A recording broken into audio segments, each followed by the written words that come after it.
Praise the Lord, जय मसीह की। आप सभी को परमेश्वर बहुत ऐसे आशीष दे। आइए हम वचन की ओर चलते हैं। हम खोलेंगे यूहन्ना 10:27 खोलेंगे। यूहन्ना 10:27। मेरी भेड़ें मेरा शब्द सुनती हैं, मैं उन्हें जानता हूँ और वे मेरे पीछे पीछे चलती हैं। आमीन। आइए हम प्रार्थना करेंगे।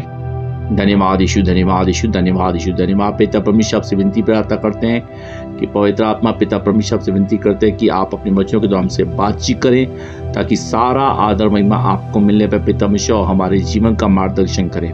हम विश्वास करते हैं कि ऐसा अद्भुत काम आपने किया, आपको धन्यवाद दें। हे पिता परमेश्वर हमारे बीच में उपस्थित होइए। पवित्र आत्मा आपको धन्यवाद दें। इसी विश्वास के साथ प्रार्थना को प्रभु यीशु मसीह नाम से मांगते हैं, सुन और कबूल कर। आमीन। तो मेरे प्रियो, जैसा कि हमने ये यूहन्ना 10:27 में हमने पढ़ा कि प्रभु यीशु मसीह जो है वो एक जगह पे कह रहे होते हैं कि मेरी भेड़ें मतलब कौन? जो परमेश्वर के अनुयायी हैं, जैसे कि हम हैं, आप हैं, जो परमेश्वर के वचनों के अनुसार चलते हैं, उनके वचनों को मानते हैं। तो हमें परमेश्वर जो है एक तरह का भेड़ का उदाहरण दे रहे हैं। जो एक चरवाहा होता है, उस चरवाहे की आवाज़ जो है भेड़ें बड़ी ध्यान से पहचानती हैं, बहुत ध्यान से पहचानती हैं। अगर उसको एक आवाज़ लगाएंगी, वो दौड़ी दौड़ी उसके पास चली जाएंगी। तो इसीलिए परमेश्वर जो है यहाँ पे एक भेड़ का उदाहरण दे रहे हैं कि मेरी भेड़ें जो हैं मेरी आवाज़ पहचानती हैं। मेरे प्रियो, अभी 2 दिन पहले मैंने एक वीडियो अपलोड किया था जिसमें आपको मैंने ये बताया था कि मरी हुई कलीसियाएं जो होती हैं वो कितना ज़्यादा आपके जीवन के लिए नुकसानदायक है, कितना ज़्यादा नुकसानदायक है। किसी ने मुझसे कहा कि शायद आप जिस चर्च में जाते हैं उसमें लोगों को जोड़ने के पर्पज़ से ऐसा बोल रहे हैं। मेरे प्रियो, अगर मेरी वीडियो को आप लोग ध्यान से सुने होंगे अगर और देखे होंगे अगर, तो मैंने उसमें यह भी कहा है कि आप ऐसी कलीसिया में जाएं जो जिंदा कलीसिया हो। अब बात आती है कि भैया ये जिंदा कलीसिया क्या होती है, मरी हुई कलीसिया क्या होती है। मरी हुई कलीसिया के बारे में मैंने आपको पहले ही बताया हुआ है, लेकिन अभी मैं दोबारा से आपको रिपीट कर दूंगा। पहले मैं आपको बताना चाहूँगा कि जिंदी कलीसिया क्या होती है। जो एक जिंदा कलीसिया होती है उसमें क्या खासियत होती है, हम कैसे पहचाने कि जिंदा कलीसिया जो है कैसी है।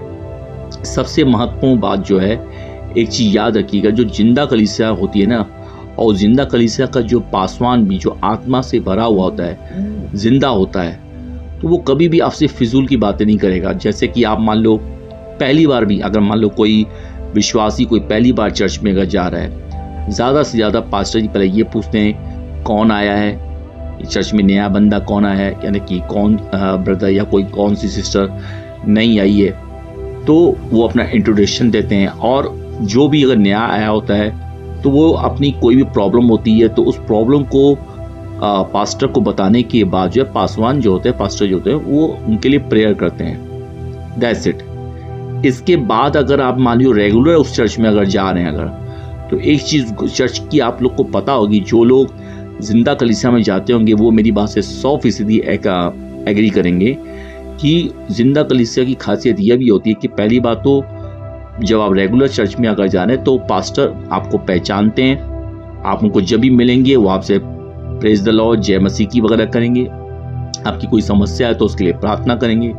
लेकिन अगर आप किसी की चुगलखोरी करेंगे, फिजूल की बातें करेंगे, इधर की उधर की बातें करेंगे, या ये पास्टर को ये बताएंगे कि चर्च में वो बंदा सही नहीं है, या ये बंदी सही नहीं है, या ये भाई सही नहीं है, वो बहन सही नहीं है, इस तरह की जब आप फिजूल की बातें करेंगे ना, तो जो आत्मा से भरा हुआ पास्टर होगा वो आपकी बातों को इग्नोर करेगा और दूसरी बात को कुछ और जगह पे ले जाने की कोशिश करेगा कि आप इस बात को यहाँ पे ख़त्म कर दो, क्योंकि ये बात जो है आप मुझसे ना ही करो तो ज़्यादा अच्छा है। क्यों? क्योंकि आप किसी की बुराई कर रहे हो।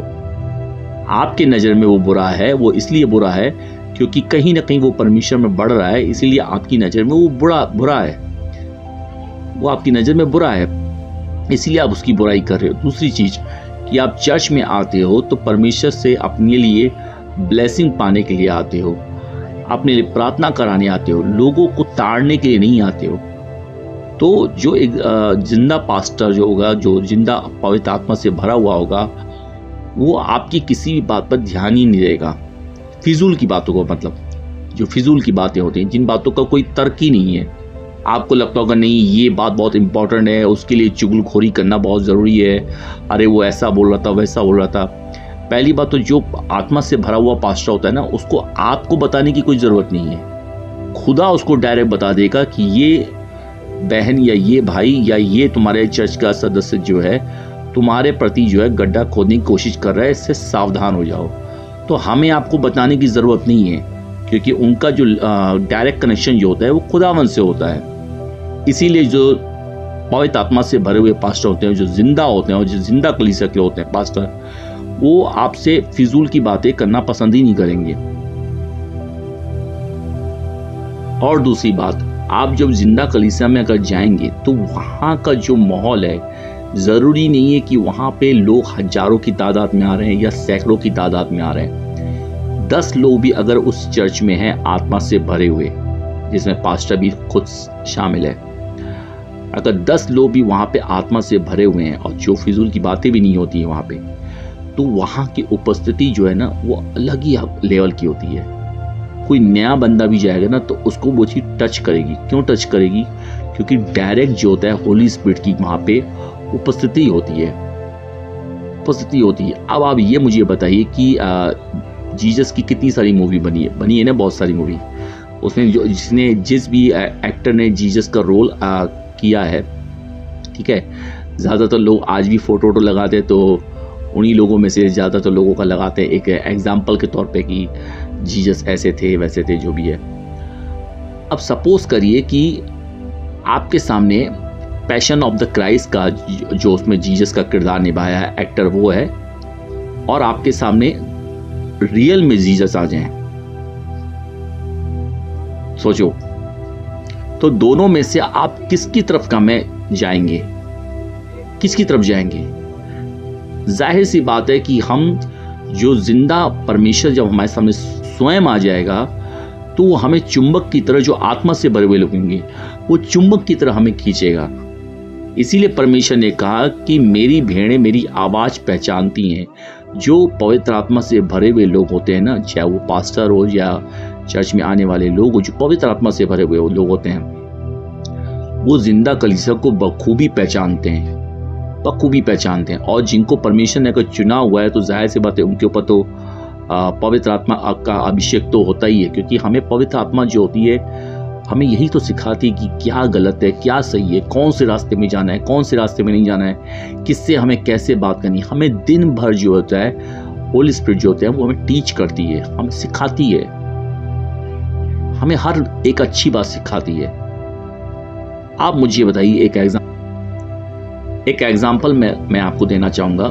मान लीजिए कि आप किसी ऐसे रेस्टोरेंट में जाएं जिसका खाना जो है वो बहुत बेहतरीन है, बहुत ज़बरदस्त खाना है, ठीक है। रेस्टोरेंट को भी छोड़ देते हैं, चलो रेस्टोरेंट तो बहुत बड़ी बात हो गई। मैं कह रहा हूँ किसी ऐसी जगह पे हम खाना खाने जाएं जो बहुत छोटा सा एक ढाबा टाइप का है, बहुत छोटा सा मामूली सा है, लेकिन उसका खाना जो है ज़बरदस्त है। और ज़्यादा वो अपने उस ढाबे में ज़्यादा डिशेज भी नहीं रखा है, गिनी चुनी डिशेज रखा है। मान लीजिए दाल चावल रोटी सब्जी, बस सब्जी भी सिर्फ एक ही, बस वो सब्जी कभी कभी चेंज होती रहती है, ठीक है। मान लीजिए कि आलू गोभी है वहाँ पे, अब आलू गोभी है और दाल चावल रोटी सब्जी है, लेकिन खाना उसका ज़बरदस्त होता है। दाल तो क्या ही कहना, ठीक है। और जस्ट उसके बगल में एक और होटल है, ठीक है। उसका होटल बड़ा है, स्पेस भी है बैठने के लिए लोगों के लिए, और उसके होटल में जो है तरह तरह की डिशेज हैं, एक से एक डिशेज हैं। उसके यहाँ दाल चावल रोटी सब्जी ये तो है ही है, प्लस चिकन का आइटम भी है, कोल्ड ड्रिंक भी है, और भी तरह की हर चीजें हैं वहां पे, ठीक है। लेकिन दिक्कत वाली बात यह है कि उसके खाने में टेस्ट नहीं है। अब उसने इतना तामझाम फैला के जरूर रखा है, लेकिन उसके जो है इसमें टेस्ट नहीं है, ठीक है।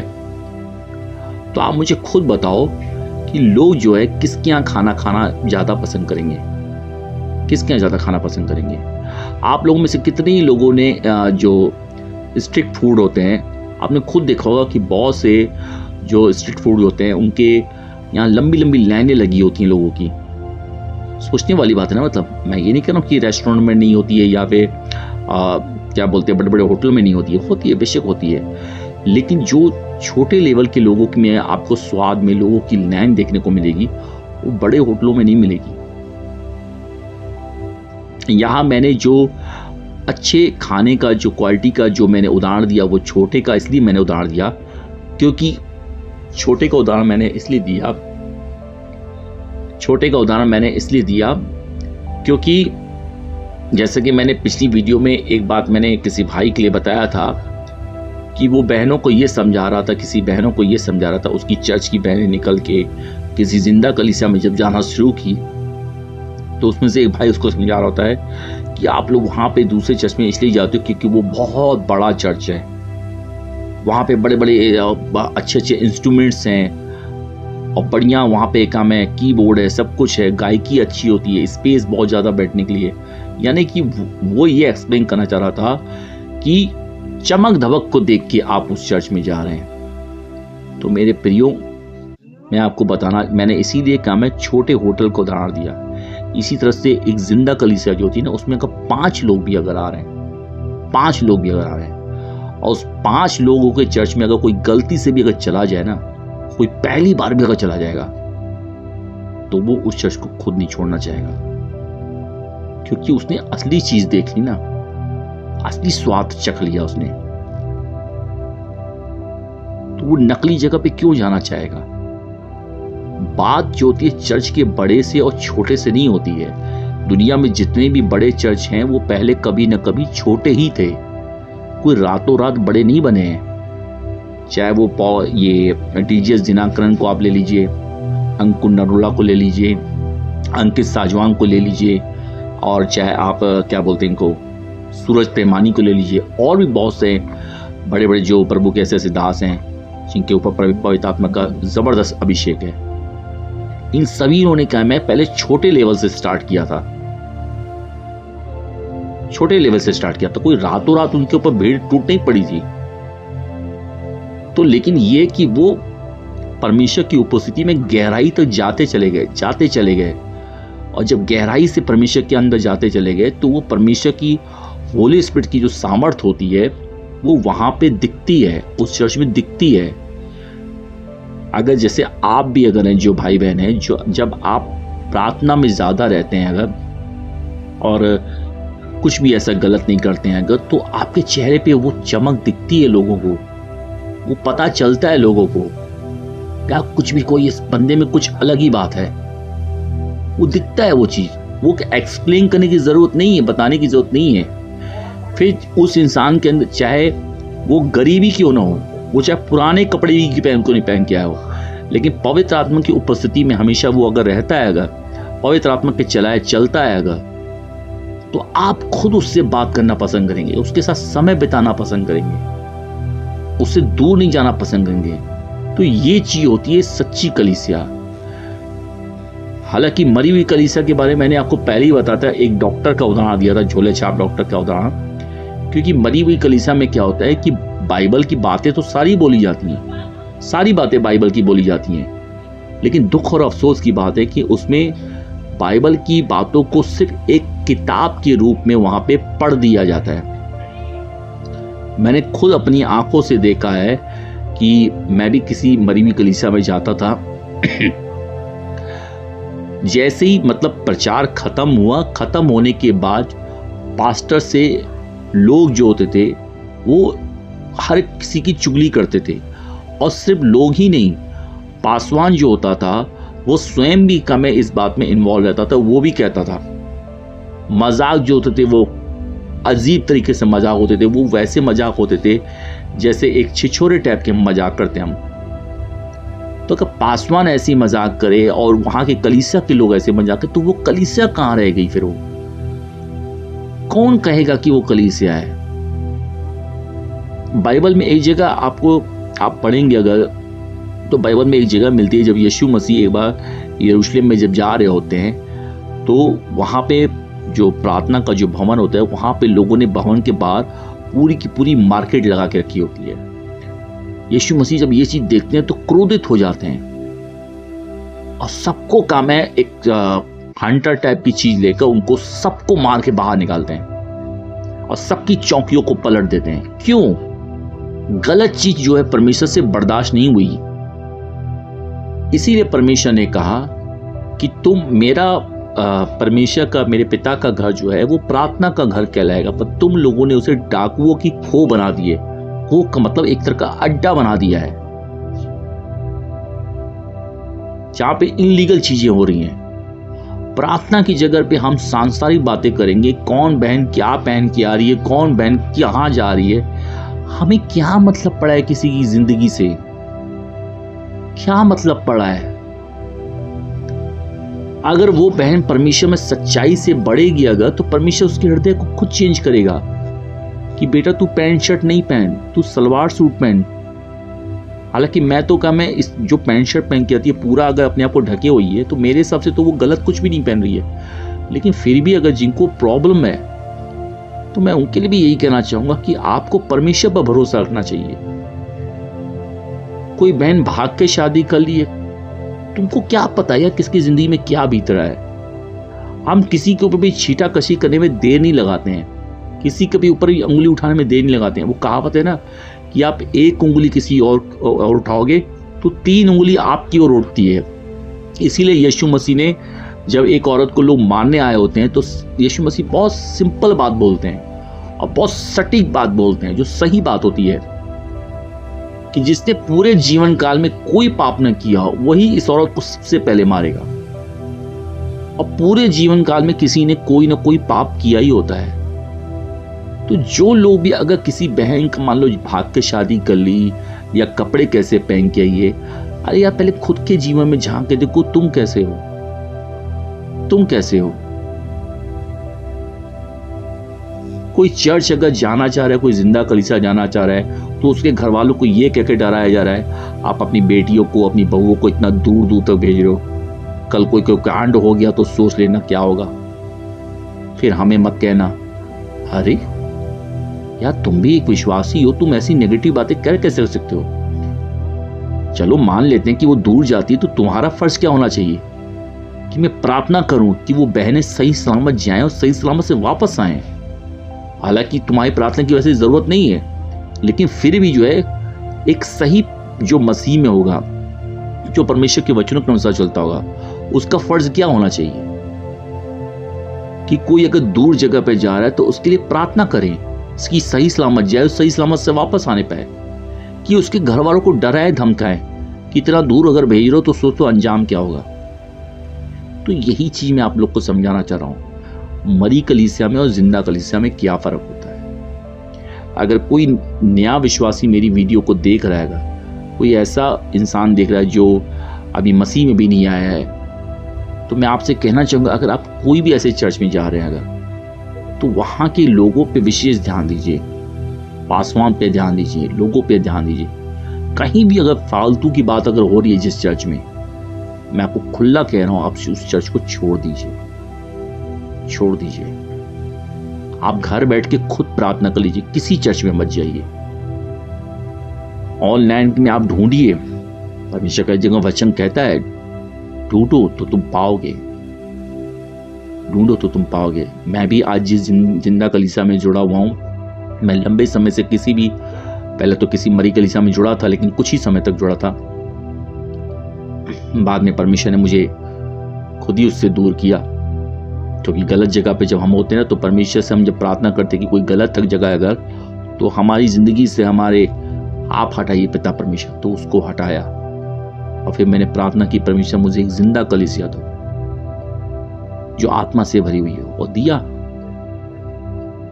मैं फिर कह दे रहा हूं आप किसी भी चर्च में जाइए जहां लोग 10 लोग भी जाते हो, लेकिन वो पवित्र आत्मा से भरी हुई चर्च हो, ऐसे कलीसिया में जाइए। फिजूल की बातें जहां होती हो ऐसे चर्च में नहीं। परेशानी अपनी बताइए पासवान को, वो ठीक है, लेकिन आप चुगलखोरी वाले काम कर रहे हैं, गलत काम कर रहे हैं, अपने को नहीं देख रहे हो लेकिन दूसरों की उंगली उठा रहे हो। आप कहोगे आप भी तो वही काम करो, नहीं, मैं आपको सही गलत की खाली पहचान करा रहा हूं। मानना न मानना आपका काम है। जैसे एक डॉक्टर होता है तो वो यही कहता है कि बेटा शराब पियोगे तो आपकी किडनी सड़ जाएगी और दूध पियोगे तो सेहत बनेगी। तो डॉक्टर का काम है एडवाइस करना, मरीज का काम है कि वो डॉक्टर की बात को कितना एक्सेप्ट करता है। तो ये मैं आप लोग के ऊपर छोड़ता हूं। अगर आप ऐसी कोई कलीसिया में जा रहे हैं तो तत्काल छोड़ें, और जिंदा कलीसिया में अब जब जाएंगे तो आप अपने जीवन में भी उसका फर्क देखेंगे। आपके काम बनने शुरू हो जाएंगे, आपके अंदर की कोई बीमारी होगी तो वो बाहर निकल जाएगी। आपके घर में जो लोग आपकी बात नहीं सुनते थे वो अचानक से बदलना शुरू हो जाएंगे। आप खुद हैरान हो जाएंगे, ये कैसे हो रहा है भाई। ये होता है। आप एक गंदगी जगह पे बैठे रहें तो वहां पे क्या होगा, जाहिर सी बात है हमारे शरीर में बीमारियां आएंगी। वहीं अगर कोई ऐसी साफ सुथरी जगह पे हम बैठेंगे, अगर वो बढ़िया कोई गार्डन टाइप का हो, तो उससे हमारी सेहत क्या होगी और बेहतरीन होगी, सांस लेने में भी हमें आसानी होगी। तो ये चीज होती है मेरे प्रियो जिंदा कलीसिया में और मरी कलीसिया में। इसलिए परमेश्वर ने कहा मेरी भेड़ें मेरी आवाज पहचानती हैं। मरी हुई कलीसिया के लोग जो होते हैं उनमें से जब लोग निकल के जाते हैं ना, तो वो इसलिए निकल के जाते हैं कि वो जान जाते हैं कि अरे ये मेरा चरवाहा है ही नहीं, ये वो जगह है ही नहीं। और जिंदा कलीसिया में क्या होता है कि खाली एक बार खाली आवाज सुन लेते हैं, जब पहली बार जाते हैं बस वहीं पे स्टॉप हो जाते हैं, फ्रीज हो जाते हैं समझ लो। तो ये होता है मेरी भेड़ें मेरी आवाज पहचानती है। इसीलिए परमेश्वर ने कहा। आइए फिर प्रेयर करते हैं। धन्यवाद पिता परमेश्वर, धन्यवाद पिता परमेश्वर, धन्यवाद ईश्वर, धन्यवाद पिता परमेश्वर। आज की जो वचनों में पिता परमेश्वर आपने हमारी सहायता मदद की पिता परमेश्वर। आज के टाइम पे पिता परमेश्वर यदि कोई भी भाई, कोई भी बहन, कोई भी माता पिता परमेश्वर कोई जिंदा कलीसिया अगर ढूंढ रहा है तो आप उनकी ढूंढने में मदद करेगा पिता परमेश्वर, क्योंकि आपने स्वयं कहा है ढूंढोगे तो पाओगे। उनकी मदद करे पिता परमेश्वर, उनके लिए रास्ते खोले पिता परमेश्वर। कोई रुकावटें तो उन रुकावटों को दूर करे पिता परमेश्वर। आप उनसे बातचीत करें पिता परमेश्वर। और यदि आज की डेट में कोई भाई, कोई बहन, कोई माता पिता, कोई मरी हुई कलीसिया में, तो उनके हृदय में आप बातचीत करें, उनको आप दिखाएं कि कहाँ उनको जाना चाहिए। गलत जगह पे रहेंगे गलत ही संगति पाएंगे पिता, गलत ही संगति पाएंगे। मैं विश्वास करता हूँ पिता परमेश्वर कि आज आप निश्चय बहुत से ऐसे भाइयों बहनों को पिता परमेश्वर रास्ता दिखाने जा रहे हैं। मैं धन्यवाद देता हूँ। धन्यवाद यीशु, धन्यवाद यीशु, धन्यवाद यीशु। इस छोटी सी प्रार्थना को हमारे उद्धारकर्ता प्रभु यीशु मसीह के नाम से मांगते हैं, सुन और कबूल कर, आमीन। तो मेरे प्रियो, हमें अब जाए जिंदा कलीसिया में जाए।